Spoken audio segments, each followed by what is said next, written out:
আসসালামু আলাইকুম দর্শক, দেখতে পাচ্ছেন শস্য বইতেও এখনো পোকার জন্য স্প্রে করা লাগতেছে। এখন মনে করেন যে স্প্রে না করলে শস্য ভালো হয় না। দেখতে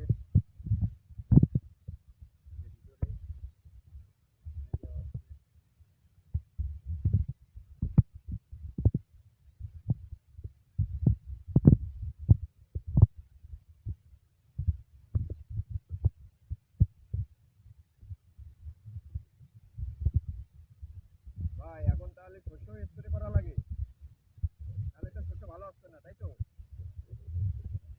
স্প্রে শস্যের নাম কি? বুলেট?